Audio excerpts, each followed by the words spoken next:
Hello అండి, welcome to my channel Vijaya rangoli vlogs. నేను మీ విజయ. ఇవాళ రెసిపీ వచ్చేసి మునగాకు నిల్వ పచ్చడి చేసామన్నమాట.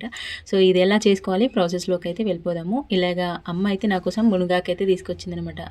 ఇంక ఇవన్నీ మంచిగా తీసేసి వాటర్లో వేసి కడిగేసుకుంటున్నాను. మునగాకులో ఉండే హెల్త్ బెనిఫిట్స్ అంతా ఇంత కాదండి. విటమిన్ సి, అలాగే ఐరన్, కాల్షియం, రక్తహీనత ఉన్న వాళ్ళకి కూడా ఎవరైనా తీసుకోవచ్చు అండి.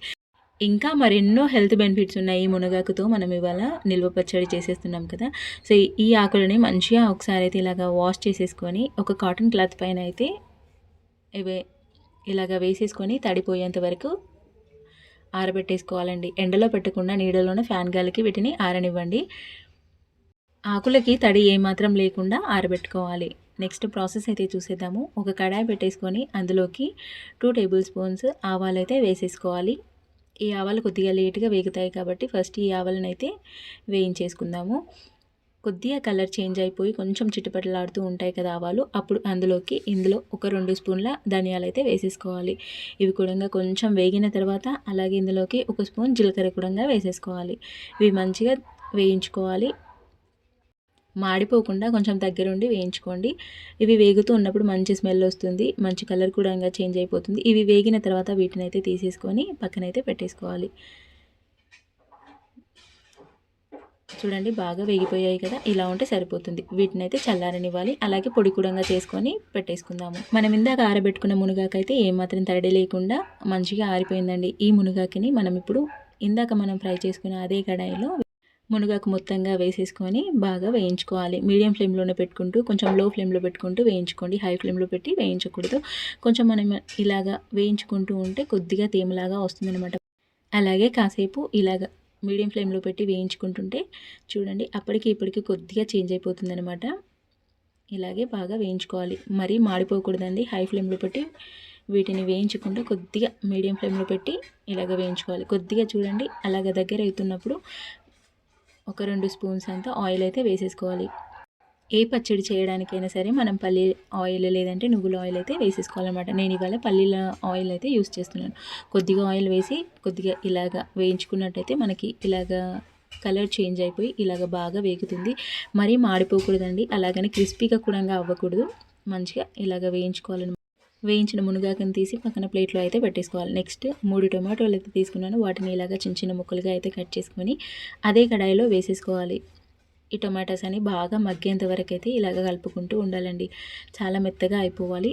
అలాగే మనం ఇందులోకి ఒక లెమన్ సైజ్ అంతా చింతపండు అయితే తీసేసుకున్నాము, ముందుగానే నానబెట్టుకున్నాము.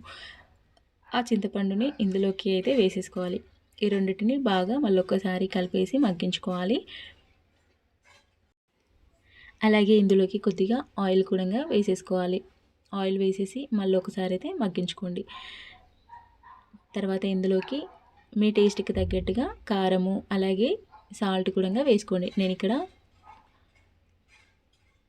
4 స్పూన్స్ అండి, ఇందాక ఆవాలు తీసుకున్న స్పూన్తోనే 4 స్పూన్స్ అంతగా కారం అయితే తీసుకున్నాను. అలాగే 2 స్పూన్స్ అంతా సాల్ట్ అయితే తీసుకున్నాను అనమాట.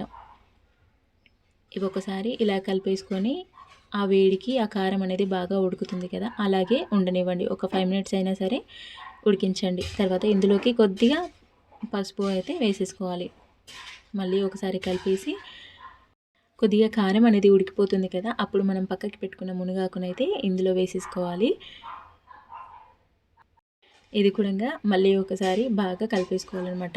ఈ మునగాకి చింతపండు అలాగే టొమాటోస్ అన్నీ బాగా పట్టేలాగా మంచిగా కలుపుకోవాలి. అలాగే సాల్ట్, కారము అవి కూడా వేసాం కాబట్టి మంచిగా మగ్గిపోవాలన్నమాట. మనం ఆవాలు, ధనియాలు, జీలకర్ర పొడి చేసుకున్నాం కదా, ఆ పొడి కూడా ఇందులో వేసేసుకోవాలి. వేసేసి బాగా మళ్ళొకసారి అయితే కలిపేసుకోవాలి. ఇవి కూడా మళ్ళొకసారి అయితే కలిపేసుకోండి. ఇలా కలుపుకున్న వీటిని పక్కనైతే తీసేసుకోండి. ఇవి ఒక ప్లేట్లోకి అయితే పెట్టేసుకోవాలన్నమాట. కొంచెం చల్లారనివ్వాలి. చల్లారిన తర్వాతనే వీటిని మనం మిక్సీకి అయితే వేసేసుకోవాలి. మిక్సీకి వేసుకున్నప్పుడు మరి మెత్తగా అవ్వకుండా అలా కచ్చపచ్చగా అయితే మిక్సీ పట్టుకోవాలన్నమాట. అలాగా 2 పల్స్ వచ్చేంతలా మిక్సీ అయితే పట్టేసుకోవాలి. నెక్స్ట్ మళ్ళొక కడాయి పెట్టేసుకొని అందులో పల్లి ఆయిల్ అయితే వేసేసుకుంటున్నాను. ఇక్కడ నేను మెజర్మెంట్స్ అనేవి ఏవి తీసుకోవాలన్నమాట. ఆయిల్ చట్నీకి సరిపోతుంది అన్నట్టుగా కొద్దిగా ఆయిల్ అయితే తీసుకున్నాను. ఆయిల్ ఇందులో వేసేసుకొని తర్వాత ఆయిల్ బాగా హీట్ అయిన తర్వాత అందులోకి మళ్ళీ కొన్ని ఆవాలు అయితే వేసేసుకోవాలి. తర్వాత ఒక్క చిన్న స్పూన్ అంతా మెంతులు అయితే వేసుకోవాలి. మెంతులు ఆప్షన్ అండి, వేసుకోకున్నా పర్లేదు. వేసుకుంటే అప్పుడప్పుడు మధ్యలో తగులుతున్నప్పుడు టేస్ట్ అనేది చాలా బాగా వస్తుందన్నమాట. నెక్స్ట్ ఇలాగే ఇందులోకి కొద్దిగా జీలకర్ర కూడా వేసేసుకోవాలి. అలాగే 10-15 వరకు ఎండుమిర్చీలు మనం ఇలాగ తుంచి వేసేసుకోవాలి. తొడిమెలు తీసేసి వాటిని ఇలాగ తుంచి వేసేసుకోవాలి. నెక్స్ట్ ఇందులోకి ఒక రెబ్బ కరివేపాకు కూడా వేసేసుకోవాలి. ఇలాగ వేసుకున్న వీటిని చల్లారనివ్వాలి. ఈ ఆయిల్ చల్లారిన తర్వాత మనం మిక్సీ చేసుకున్న ఈ మునగాకు ఏదైతే ఉందో అది ఇందులో వేసేసి బాగా కలిపేసుకోవాలి. ఆయిల్ వేడిగా ఉన్నప్పుడు వేసుకోకూడదండి. ఆయిల్ బాగా చల్లారిన తర్వాత మాత్రమే వేసుకోవాలి. ఇంకా అంతేనండి. మనకి సాల్ట్ లేదంటే కారము అడ్జస్ట్మెంట్ ఏమైనా ఉంటే కలిపేసుకోండి.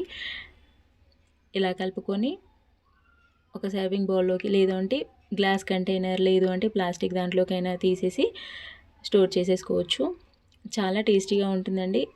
ఎవ్రీడే మనకి మునగాకు అనేది దొరకదు కదా. దొరికినప్పుడు మనం ఇలాగ పచ్చడి చేసి పెట్టుకున్నామంటే మార్నింగ్ రైస్లోకి, వేడి వేడి రైస్లోకి ఒక్క స్పూన్ అంత మునగాకు వేసుకొని తింటే చాలా బాగుంటుందండి.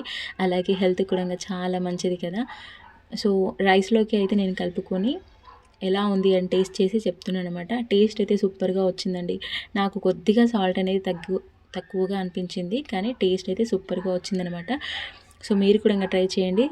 ఈ మునగాకు పచ్చడి ఎలా వచ్చిందో కింద కామెంట్స్ అయితే చేసేయండి. Thank you friends. Thank you for watching.